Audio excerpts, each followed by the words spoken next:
what's up? My name's Samuel Leeds. I'm a property investor. I've done over 300 property deals and made millions of pounds investing in property. But this is not about me right now. This is about you. So I'm going to be answering all of your property investment questions, helping you in your journey. So if you've got a question about property, or if you haven't succeeded in property yet, the reason I believe you haven't succeeded is because you're stuck somewhere. So how are you stuck? What do you need to know in order to help you succeed in property? Comment that below, and then I'm going to answer that my very best and help you next week. This week right now, I'm going to be looking at last week's questions. If you enjoy my videos, please do me a massive favor and smash the like button, and also subscribe so you don't miss a future video, because I got some really good videos coming up where I'm going to be answering some very interesting questions. Let's have a look at what we had last week. So EMXFMM said, "Hi Samuel, my fiance and I just made £30,000 on our first home, unintentionally from COVID. We are now moving into a caravan and using that money to get our first buy-to-let. Okay, are we being stupid? What would you do in our situation?" So, I would not in your situation move into a caravan, but that's only because it's getting cold right now and I wouldn't want to move into a caravan. However, are you being stupid? Not necessarily. I mean, some people would say you're being really smart. They'd say you're living below your means, you're taking your equity, you're investing it, and you're getting a return on that, a passive income from that, so fair play. I would say I probably wouldn't want to move into a caravan because I used to teach a little bit differently. Back in the day, if you spoke to me 7, 8, 9, 10 years ago, I was all for live below your means and save every penny. Now I believe in the power of environment. And if your environment is not good, if you're in a little caravan and you're trying to become successful, I mean, I think you're really going to struggle. I don't really buy into that anymore. However, if you want to live in a caravan, live in a caravan. I'm sure it's really cheap. Also, here's the thing, right?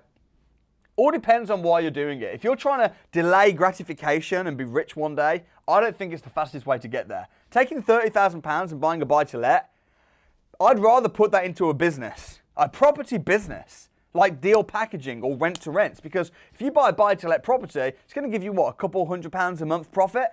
Great, and then what? You're going to save up another £30,000 by living in a caravan for the next 5 or 10 years?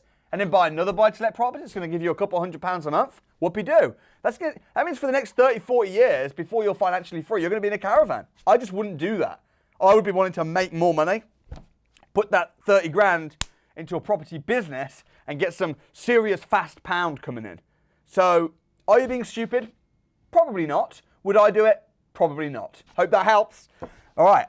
R on who? I attended your crash course last November at Hilton Hotel. My question is, are lease options corporate lets? No. Lease options and corporate lets are two very separate things.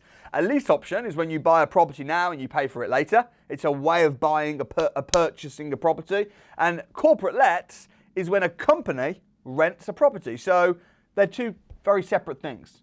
Sounds like you're a bit stuck to me. How can I help you? Comment below what's going on. Razvan Gabriel. As a first-time buyer, would you buy a house now with 15% deposit or wait a few months until it gets back to 5%? So presumably you're talking as a first-time buyer and you're talking about a residential home to live in, because I assume you're talking about Boris Johnson's announcement where he said that he's going to be making it possible to buy a property to live in if you're a first-time buyer with 5%. I would wait. I would wait and see what that's about, because they are going to do that. And I think it sounds like it could be quite exciting. And I definitely wouldn't be rushing to buy a property to live in anyway. So I would just hold out. I wouldn't be buying a house right now and putting down 15% to live in. I wouldn't do that. I would wait, see what the announcement is. But I'm not even excited about any of that anyway, because this is all about buying a property to live in, which doesn't excite me in the slightest. The house that I live in, I don't even own. I'm all about building wealth and lifestyle. So it doesn't really excite me, but I would definitely hold off and see what the announcement is if you're wanting to buy a house to live in. All right, Bijan. My question is, would it be best to buy properties to rent as individuals or through a limited company? If you buy properties as individuals, how do you get the best tax relief? Is it more difficult to get mortgage under business with higher interest rates? You say you have most of your rental houses as an individual. How do you make it work? Okay, so BJ, great questions. So firstly, the reason that I have properties as an individual and not in a company mostly is because when I started investing in property, it was 2009. And from 2009 right up in 2016, 17, I mean, they didn't even change the tax rules. Officially, they phased it into 2020. So nearly all of my investment life has been when Section 24 didn't exist, where it was actually, it made sense financially to buy as an individual. So that's why I initially bought properties as an individual and not as a company. Why have I not changed and switched it over? Well, it's quite simple. It's because taking properties that are owned as an individual and switching them to a company isn't as simple as it sounds. You've got to sell your properties to a company, and then you've got costs like stamp duty tax on each property. So it's quite complicated and expensive to do it, and it works out cheaper for me to just leave my properties in my personal name. Now, to answer your questions though about yourself and about what's better now, so it is much more tax efficient, generally speaking, now to own properties in a company than it is to own them as an individual. That does make sense. So if you're buying a property right now, it would probably make sense, but of course speak to your accountant, to buy them in a company. In terms of interest rates, you might pay slightly more. There might be, especially if you're buying cheap, small houses, you might pay a little bit more on interest payments, but again, it probably makes sense still to own them in a company. I'd say speak to your accountant because this is a very complex issue, and my properties even now, a lot of my properties I'm buying in companies. I'm still buying stuff as an individual. I'm still buying stuff that's not in my company, that's outside. Like this is all about what's going to save you more money on tax. That's it. And to get that bespoke information and guidance, I'd recommend speaking to your accountant. Hope that helps. Guys, if you're enjoying the video, again, do me a favor, smash the like button. I'd really appreciate that. And again, if you've got a question, comment it below. Comment it below. Don't just sit there, listen to other people's questions. Put your question in and I'll answer your question next week if I can. Artist Flows. What is selective license I need for each property that I own? I heard it costs £500 for 5 years. So selective licensing is, this isn't in all of the country, this isn't in all of the world, this is just in certain areas where the councils say that you need a license to own a property and rent it out in that area. So for example, the whole of Wales is licensed. So if you want to buy a property and rent it out in Wales, you need a license. And there are parts of England where selective licensing applies, like Liverpool, I think certainly parts of Manchester. So what it means is that you just need to have a license to rent a property out. And it does cost around about £500 per 5 years as well. So what is it? That's what it is. Does it cost £500 for 5 years? Yeah, cost about £500, which if you think about it, isn't really that much. It's £100 a year. So you just need to make sure that your properties are cash flowing well so that it doesn't eat out of your profit too much. I don't think selective licensing is necessarily a bad thing. It is what it is. And it's certainly going to put bad landlords off. If you've got to get a license, it means your property's got to be a decent property. It means you've got to be a decent person. You can't be like a criminal or a fraudster. So what it does is it actually makes all the bad competition go away, which in fact actually helps us as landlords, because it means that there's less properties, there's less supply of properties because we've killed off all the bad ones, which means that we can have a higher rent. So not necessarily a terrible thing. It is what it is. I don't make the rules, I just follow them. Okay, KPR 400. I am buying a BRRR property that is taking forever to complete. My solicitor has asked if we wish to get another local water and draining search because they are nearly 1 year old now. Should we carry out fresh searches or not bother? Great question. So, local water and draining searches, the first thing I want to say is they don't cost that much money. They cost about £50 to get a search done. So if it's been almost a year since it was last done, you're buying it cash, you're probably not going to need to do it again because it's usually mortgage lenders that will ask you to provide that.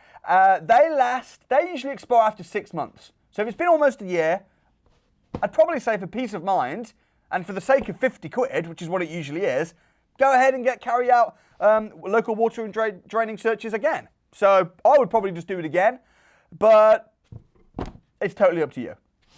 Okay, Andrew Raynor. I'm currently working away from home, saving as hard as I can to try and start making my money work for me. I've managed to build about £20,000. Sorry, you wish. No, that was nasty. £20,000. Good for you. Good for you. Worth of equity in my current house, but I'm crippled by fear of failing flat on my arse and everything not working out. What's the absolute first move to make? I keep changing these words. The first move, I say the worst move. Firstly, Andrew, you're probably right to be scared because confidence comes from knowledge. If you haven't got the knowledge, property investing can go wrong. You can lose money, you can mess up. So if you're afraid, what I would say is find somebody that's succeeding in property and ask them to hold your hand and walk through you the first steps. That's my advice. So your first steps should be find somebody that's winning in property and ask them to hold your hand and walk with you through your initial first few steps. Because if you've got knowledge and support and confidence, you're probably scared because you're alone and you haven't got the knowledge. You don't want to be alone in this game. You want to be around people that are winning. So get yourself around people that are winning and get the knowledge. That's the best thing I would say to start off with. Hope that helps. Smash the like button if you're enjoying this, guys. Again, comment your questions below. Abdullah. Hey, Samuel, bro. You may find my questions stupid, but I want to know that is rent-to-rent strategy well known? Because I went to 3 real estate agents and they said this strategy don't work. Love your content, big fan. Thanks, Abdullah. I appreciate your message. Is it well known? It's not super well known, but it is. I'd say probably 20% of estate agents at a guess would probably know what a rent-to-rent is. The bad news is the pussios ruin the reputation of rent-to-rents for the good people. And what I mean by the pussios, a pussio is someone that refuses to get educated, refuses to pay even £1 to get trained, and just has a bash and has a crash. Okay? They're afraid to have any skin in the game. They're the people that take start driving, but without a driving instructor, and they're going to end up crashing the car and ruining the roads for everybody. It's the same. The pussios, they don't want to pay a single pound for training. They don't even want to pay for books or CDs. They get information online for free. They get a little bit of information, and then they go, and then they call up estate agents, or they walk into estate agents' offices. They mess it up. They say all the wrong things, and then the estate agent goes, oh, that didn't work out well, I don't like that. And then what they do is they give everybody that does rent-to-rents and proper professional management companies a bad name. So my advice to you, Abdullah, would be get trained, learn to say the right things, speak to agents, and if the agent's had a bad idea or goes, oh, that doesn't work, maybe ask them, maybe say, oh, that's interesting. Have you had a bad experience or what's happened? And then just listen to what they say. But that's my advice. But they do work. They are relatively well known. But what I'm trying to do is I'm trying to teach people how to do rent-to-rents properly and then make them well known, but also well accepted in the professional property community. Hope that helps. Mike Tree. I have money to invest, but currently I am time poor. There is very little property on the market where I live and I don't have the time to travel far, so I'm considering the deal source option. What can I expect to be included in the deal? Should it include recommendations for builders, agents, management, etc.? Yes, Mike, it should. If you're paying someone to find you deals because you're time poor, I would say make sure that they are packaging a deal properly. I would also advise, because there's a lot of deal sources out there that are good, but there's also a lot of deal sources out there that are bad.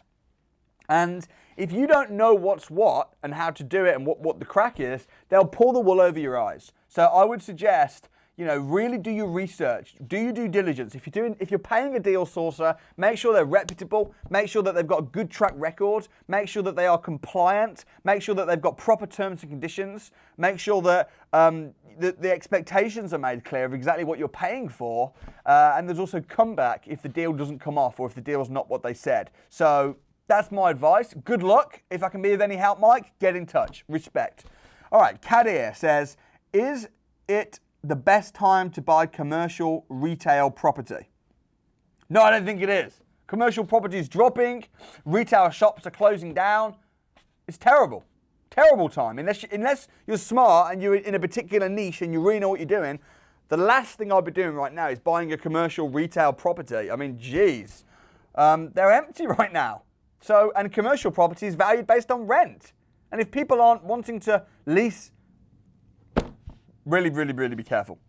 Denzel Roberts, can you do BRR for HMO? Yes, you can. In fact, BRR, which is buy, refurbish, refinance, rent, works brilliantly for HMO because you buy a property, you refurbish it into a HMO, which means the value's higher, the rents are higher, you can refinance, pull your money out, and then get nice cash flow from it. Combining strategies is a really smart thing to do.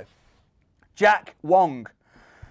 Regarding the HMO, if we buy a house and refurbish to all 4-bed HMOs, no HMO license is needed, in an area before the Article 4 implementation, will there any impact if this area implement Article 4 next year?